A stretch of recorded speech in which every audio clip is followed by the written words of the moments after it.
안녕하세요. 8월 7일 금요일 아침입니다.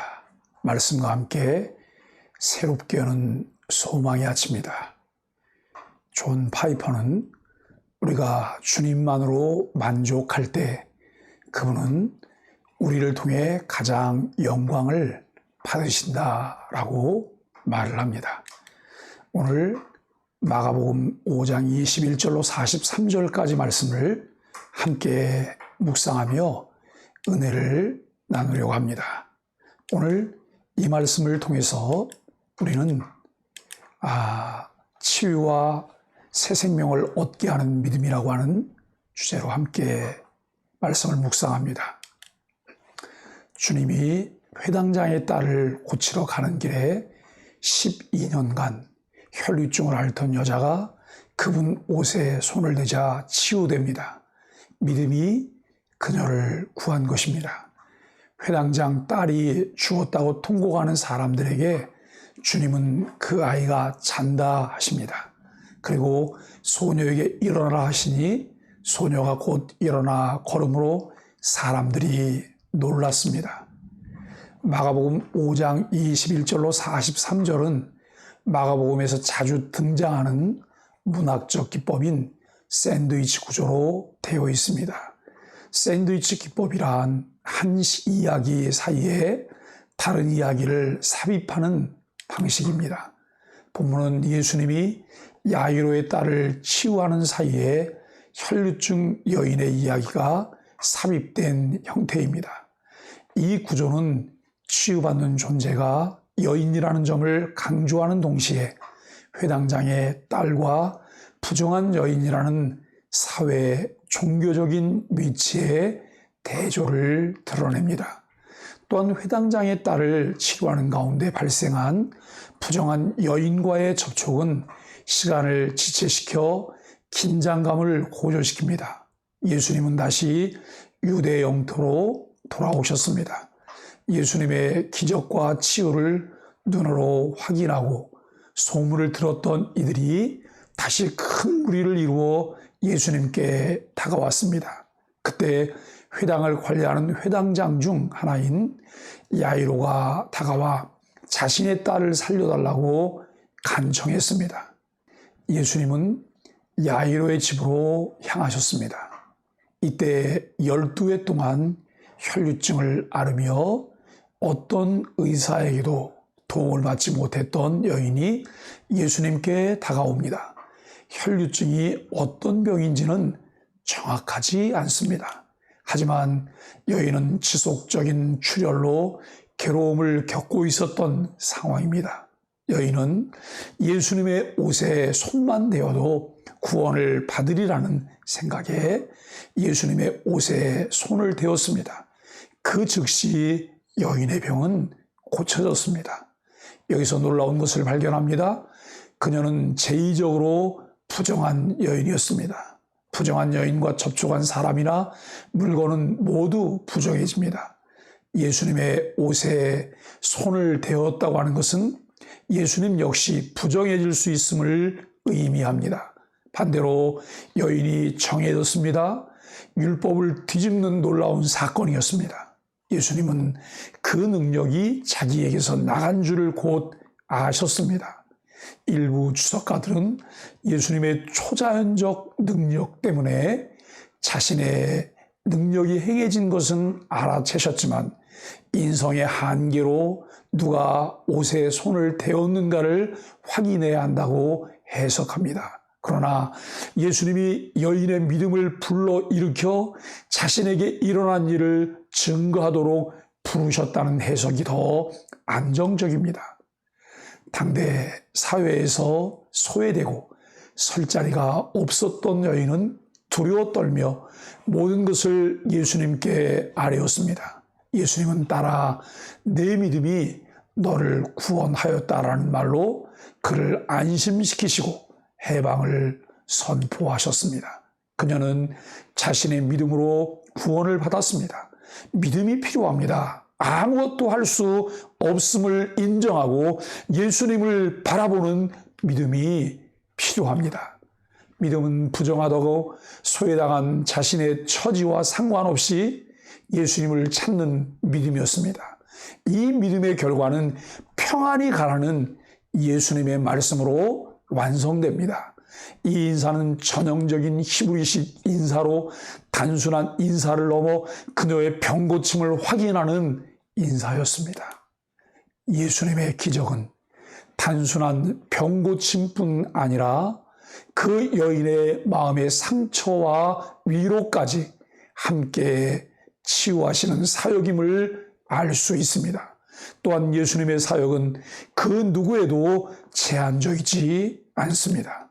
누구도 돌아보지 않는 소외된 여성으로 눈을 돌리신 사역이었습니다.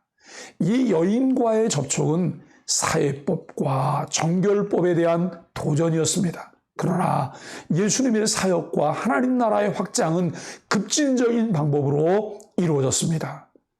그리스도는 죽음을 이기는 생명이십니다.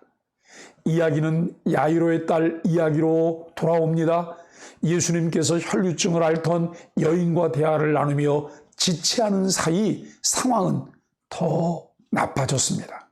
아직 예수께서 말씀하실 때 사람들이 회당장에게 딸이 죽었다는 소식을 전합니다. 그러나 예수님의 사역이 앞으로 더 극적인 결과를 낳는 과정에 불과했습니다. 예수님은 야이로의 딸이 죽었다는 소식을 들으셨지만 야이로에게 두려워하지 말고 믿기만 하라고 말씀하셨습니다. 예수님은 주변의 소리에 굴하지 않고 자신의 사역을 감당하셨습니다. 예수님은 베드로와 야고보, 형제 요한만을 펼쳐진 기적의 현장으로 이끌어 오셨습니다. 세 명이 예수님의 선택을 받은 이유는 알 수 없습니다. 예수님이 야이로의 집에 들어가셨을 때는 이미 사람들이 울며 심히 통곡하고 있었습니다. 예수님은 그들을 향해 어찌하여 떠들며 우느냐고 말씀하시며 아이가 죽은 것이 아니라 잔다라고 하셨습니다. 현장의 모든 사람이 예수님을 비웃었습니다. 예수님의 확신과 사람들의 조롱이 대비되며 곧 일어날 기적에 대한 긴장감을 고조시킵니다. 예수님은 비웃는 자들을 내보내시고 아이를 일으켜 세우셨습니다. 달리다금, 이것은 내가 네게 말하노니 소녀야 일어나라라고 하는 명령입니다.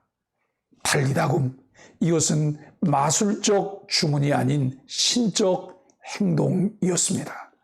예수님의 신적 행동은 죽은 자를 살리시는 기적으로 이어졌습니다. 사람들은 곧 크게 놀라게 됩니다. 예수님은 이전에 이방 땅에서와는 달리 이 일을 아무도 알지 못하게 하라고 말씀하셨습니다. 소녀에게 먹을 것을 주라고 하시며 개인적인 필요에 대해 관심을 가지셨습니다. 예수님은 어떤 강력한 힘도 메시아 앞에서 아무것도 아니라는 사실을 계속해서 드러내고 계십니다.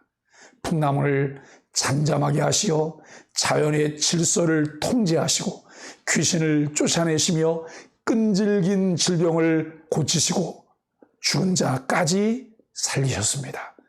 메시아는 회복과 생명을 주시며 권세자로 우리 앞에 오셨고 그를 맞닥뜨린 사람들의 반응은 다양했습니다. 메시아를 의지하고 믿어야 합니다. 여러분, 그렇습니다. 메시아를 의지하고 믿을 때 하나님의 놀라운 은혜와 기적을 지금도 볼 수 있습니다. 풍랑 속의 제자들도, 병에 걸린 자도, 죽은 자 앞에 선 자들도 회복의 구원자를 믿어야 합니다. 예수님의 기적들은 회복과 생명의 상징이었습니다. 회복과 생명은 차별 없이 누구에게나 주어졌습니다.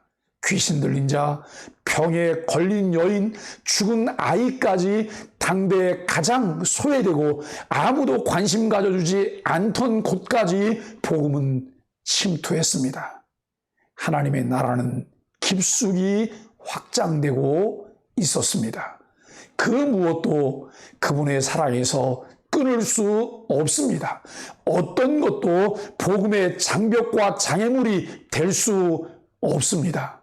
마크 스트라우스는 마가의 독자들에게 이 믿음에 대한 이 교훈들은 그리스도인의 삶이 언제나 공원을 편안히 산책하는 것이 아니라는 사실을 상기시켜 줍니다. 거기에는 시련, 고난, 박해가 수반됩니다. 박해를 통해서든 질병, 사고, 실직, 친구의 배신, 깨어진 관계 혹은 사랑하는 사람의 죽음을 통해서든 하나님은 그분의 목적을 가지고 계시다는 것과 결국 아무것도 우리를 그리스도 예수 우리 주 안에 있는 하나님의 사랑에서 끊을 수 없다는 것을 인식하고 소망과 믿음으로 자신을 의지하라고 명하신다라고 지적합니다. 혈루증을 앓던 여인과 백부장의 딸의 공통점은 누구도 고칠 수 없는 질병과 죽음이었습니다. 병과 죽음이라고 하는 두 가지의 공통점은 결국 죄의 뿌리를 둔 것입니다. 인간은 죄 때문에 병들었고 결국 죽게 됩니다. 그 죄 문제를 그리스도께서 이 땅에 오셔서 회복시켜 주심을 보여주는 사건들입니다. 질병을 치료하고 죽은 자를 살리시는 것이 예수님 사역의 궁극적인 목적이 아닙니다. 죄로부터 완전한 자유와 영원한 하나님 나라 백성으로서의 회복을 선포하며 가르치기 위한 방편입니다. 질병과 어려운 문제들로 고통을 당하지만 그러한 고통을 치유하며 해결하는 것이 목적이 아닌 영원한 하나님 나라 백성으로 회복되어 이제 가는 과정이라는 것을 분명히 깨달아야 합니다. 하늘과 땅의 모든 권세를 가지신 하나님의 아들 예수 그리스도를 믿는 믿음을 가질 때 우리의 삶에 어떤 일들이 일어나게 될까요? 기대세 교회 믿음으로 주님께 나아가며 달리다금 일어나라고 하는 음성을 들으며 은혜 받은 자로 살기를 간절히 주님의 이름으로 축복합니다. 우리 함께 기도할까요? 하나님의 아들 예수 그리스도를 믿는 믿음을 갖게 하소서. 질병과 온갖 문제들로 고통스러운 삶을 주님 앞에 내려놓으며 주를 통해 해결하게 하소서. 온전한 하나님 나라 백성으로의 회복을 위해 이 땅에 오신 예수님을 개인적으로 만나게 하소서. 아멘. 함께 기도하겠습니다.